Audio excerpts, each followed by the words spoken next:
Hi everybody, it's Lydia. Hope everyone's doing well. And yeah, so I don't normally do a lot of videos. I normally do shorts. They're just easier and quicker. But today I'm going to do one. So it's once in a while. Anyway, I hope everyone's doing well. And yeah, this is about finding a place for yourself to as an outlet, right? So mine was writing out in California when I lived there. And now that I'm here in Texas for a year now, I'm picking it back up again. I started this story out there. It was a short story that became it was supposed to be a book, okay? And then I edited it again. Seems like I've changed it a few times. The story's the same. It's the way of delivering it, okay? Whether it be a short story or a novel, book, or, in that fashion.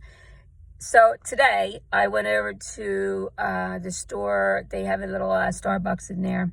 And I just sat for about 2 hours and I wrote. I always believe that you do things when you're ready. And so, yeah, I learned that actually. So, yeah, now that I know it, I started writing today again, okay? I dabbled a couple times into the story while I've been here a year, but nothing big. Today was 2 hours straight writing. And felt kind of good, all right? And I was surprised and amazed that ideas came. Yeah, so that's good. Anyway, what I did was, in my time in California, like I said, I changed the venue. And then I made it like a sort of something that could be a soap opera. Some of that was an idea from many decades ago. My son's father, my husband at that time, he had said, one day you are going to write a daytime, you ought to write a story. And I asked him why. He says, because you know them by heart. The soaps that I followed at that time were General Hospital and One Life to Live. All my children. He was right. I pretty much didn't know them. But it was so long ago. But the concept's the same. And I thought, you know what? Maybe he was on to something. So out there in California, as I said, as I changed it up again, I started to do that. And I made a long version of it, starting somewhere in the city and in North Carolina, because at the time I thought I was moving to North Carolina. Then COVID happened, and so I didn't. And I was offered a job. I was going there for an interview too. So it would have been nice, instead of going to a place with no job. I would have probably, I think I was sinking that, not sinking, I was securing that position. And it was a half decent position. It was in the field. I've never done that before. But it had to do with home, like a showing of homes or something like that. Had to do with that. But anyway, yeah, but then COVID happened and that never happened. So then I stayed longer in California until 2024 when I came here to Texas.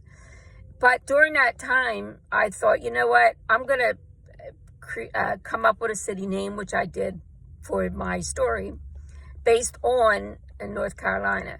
But then that happened, and so that, like I said, I changed it up again, and I just wrote, okay? I would go to different coffee shops, different places to write as an outlet, okay?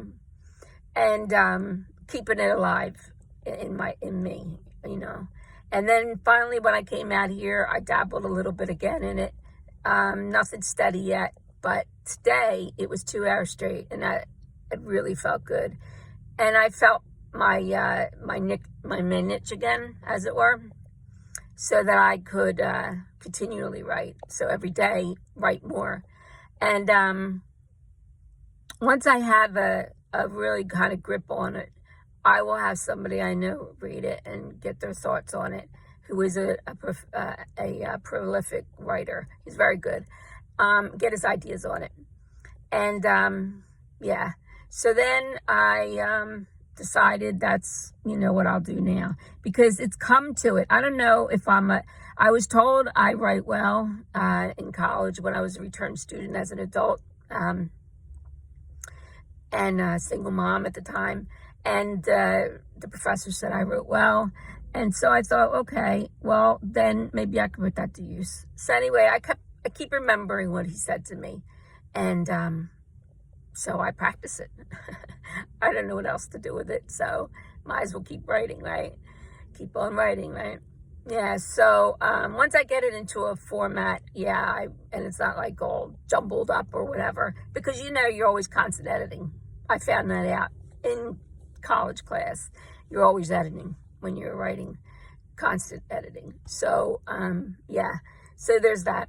But that's good, right? Because we succeed that way. Anyway, that's what I'm hoping for. So when it's in that, and then I print it out and then have him read it, so he has a hard read, hard copy. Anyway, I'm hoping that something comes up of it, because a lot of my feelings are in there and a lot of my emotions and some of myself, actually. I think every writer puts some of him or herself in their story, right? I think so. At a time of their life. So I am doing that myself, right? So that's what I did today. And this Starbucks, believe it or not, they refill your coffee like in California, and California charges you, I don't know what they do now, but they charged to 50 cents and then years ago, and then it went up to $1 and for refill. I don't know what it is now, but this one here is free, but you have to wait 2 hours, which is fine because I was writing, so it didn't matter. I still had some coffee in there. But isn't that cool? Starbucks goes back a long way with me, from a dear good friend that I started going with. And so it means something to me. That's one reason I do that. And the other is because it's an isolated sort of place where I can put my headphones on and just write and listen to some calming music and write. So that's what I'm doing, and that's what I have done today. Probably tomorrow, probably the next day, probably the next day. Yeah, it's time. Anyways, So, like I said, it's a good outlet. If anything, it's a good outlet. Whether it comes up something from it, I don't know. Like I said, the seed was planted long ago, many years ago, for me to be writing a soap opera. It's so strange because when you write, right? And then you departmentalize everything and you group it into something, right? And then all of a sudden you come out with this concept that maybe I could do it, It's interesting because there's so many levels of characters you can have in a soap opera versus a novel or versus a short story. I wouldn't write a script because I don't know anything about writing a script. I leave that up to the great ones who do know that. Me, I just like to write, and I like to add to my story. I like to take away from the story. I like to mix it up. And it's never without an idea that comes streaming in. Even if you pause and give your hand stretch, do hand stretches, ideas are forming. And then I'm always editing. Like I said, I learned that one. So I'm always constantly editing. So that's good. Years ago in California, before I became writing, I put it into this place of soap opera when it was a book form. Excuse me. There was two publishers who kept hounding me because I told them what I was into. And it started out in Pennsylvania many years ago, and then I stopped communicating with them. And then out in California, communicated with them again. And then they were like constantly back and forth with me, but I just wasn't ready. It's about readiness, sometimes, right? So then I felt pressured, too pressured. You know, that pressure to perform thing. So I just stopped, right? And then stopped answering their calls and their communication and left it with them that when I'm ready to reach out, I'll reach out, right? And I meant that then, and I mean it now. So I just hope I kept their information, to be honest with you. This was some time ago. But anyways, that lets you know that I have thought about that too. And so I am serious, right? You have to be serious in what you do in life, right? I guess it could be a hobby too, you know, but I think it's a little more than a hobby to me. It's personalized, you know what I mean? So I take the pressure off myself until I'm ready, until I have it read by somebody who knows this stuff really well, and then get their ideas and then proceed, you know. But I think it's, if it was a novel, I think it's like 200 pages, but now it's not a novel. It's not a short story. It is a soap opera. So I now have to research on how to do that, okay? Because that is involved with TV, right? And all I know is I have a legacy that I have to leave.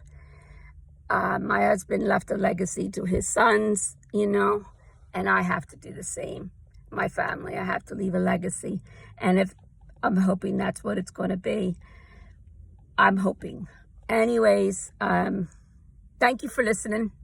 Let me know in the comments, if you could, what you think of this. Like I said, it's been off and on for a long time now. So I'm back at it. All right. Take care. And I really appreciate all of you and all my subscribers. And I appreciate any comments you leave. And thank you for listening to me today. And have a great day. Bye. Hi, everybody. It's Lydia. Hope everyone's doing well. Yeah, normally I do shorts, but today I feel like doing a video. Okay, so I just did one and I didn't save it, so I have to start over. Anyway, what I wanted to say was, you know, if you find an outlet that you could do when you have stressful moments in life, do it. As long as it's not hurting anybody, you know, and it's helping you, why not? For me, it's writing. I stopped for a while, but I had this idea I've been working on back and forth in California and now here in Texas for a long time out in California. And I did this story as a short story. Then it became a book, a script. I would have to have somebody who knows what they're doing to turn it into a script, but eventually for TV. In that time of me writing, during that time, I based it on a city in North Carolina, and it was right before COVID, because I was set to go there. I had an offer of a job, and it looked promising, and I had an interview set up with the lady. It had to do with, I think, apartments and homes and field work that you had to go out and, you know, talk to different people. Anyway, it seemed like it'd be a good fit for me. And at that time, I was so fed up with California. I didn't want to go back to Pennsylvania. And I thought, you know, okay. Well, then COVID happened. And then that never happened. The job, the move, or anything. But for so many reasons. So I stayed out in California. Okay. So while I was there, I thought, you know what? Why not just start writing again? Just write, you know. And that's what I did. So that short story turned into what I was hoping for was a novel, a book. Then that changed into a daytime soap. And that was inspired by my husband of years ago, who said I was really good at soap operas. I knew them by heart. So I should write one. This is decades ago. Anyways, yeah, he was right. Didn't know them pretty well. But anyways, I didn't think then I would ever write about one, okay? I just took the compliment. And I'm not ever easy with taking compliments, by the way. So that was cool that he did that. So here it is. He planted the seed many years ago. And now, many years later, I have been writing it and then turning it into a soap opera. Thanks, Dana. Anyway, then I decided, you know what? I'm going to write so much of it when it looks coherent. Then I'll have somebody in mind that I have in mind who is very good at writing himself and does scripts. to take a look at it. And he had said years ago when he lived in California that he would look at it when I was ready. So get his opinion, right? It always helps get trusted sources, right? So anyway, I decided today, I went over to the store and they have a Starbucks in there. So I wrote for like 2 hours. And I'm telling you, it felt so good to write again. Because I've been here in Texas for a year now. And like I said, out in California, I left it, wrote, stopped. I even at one time had publishers, 2 of them. And they kept hounding me for it to be read. And I just wasn't ready to let it go. I guess, put it out there yet. So anyway, I told them, I would let them know when I was ready. So then that time went on. And then now it's years later. And here I am in Texas, started writing again, dabbling. And then today finally went over. I guess it was up at that wall that we all have in life, where it's like, what is it? Shit got off the pot. Something like that. I hope I said that right. Anyway, so I started writing it, and I'm glad I did because new ideas came along with some old ones that I left in there in my writing. Writing a soap, I have to do more research because I have to do a TV. And yeah, I think it's time I do this. I want to have an outlet for one, call it a hobby if you will. And 3, I want a legacy, for God's sake. My son's father left them one, and I'd like to leave one too for my family. And it'll be interesting how this may go. Probably an independent, but I'm not there quite yet. I just have that in my back of my mind, right? I got to keep writing in order to get it. And do my research on, like I said, on how, excuse me, to finally get it into that place of a daytime soap. And hopefully one day you tune in, there it is, right? I had an old name for it in the city of North Carolina that I created, but now I'm going to change that up a little to something that's more based in Texas. An old professor of mine, when I was an adult college student, said that title's important to have. You can have it in the beginning of it, during it, or at the end, but it's important that you have a title in mind when you write. So like I said, now that I had to change that up a little bit, I'm going to come up with a new title for her. And yeah, right now I'm just going to keep writing until I feel, because I'm my harshest critic anyway, until I feel it's ready to be read by someone who's a prolific writer. Anyways, that's all I had to say, really. I hope I do this upload right. I did one and then I didn't save it because it got hot in the car and my phone got hot and I didn't save it. So hopefully I do it right this time. Like I said, I normally do shorts because they're easiest and quick and short. But anyway, this one I had to explain a little bit. So anyways, find an outlet, find a hobby, other than your work or whatever, or your, in your lifestyle that you have, that means something to you. All right. Mine's just a little story that hopefully gets out there one day because it does mean something to me. And yeah. And there's a reason for everything in life, right? I believe few coincidences. A good dear friend of mine years ago who said to me, sometimes there are coincidences. I said, maybe okay. Anyway, she's probably right. All right. Well, anyway, take care on everybody and have a great day. And thanks for listening to this. All right. Have a great day. Bye.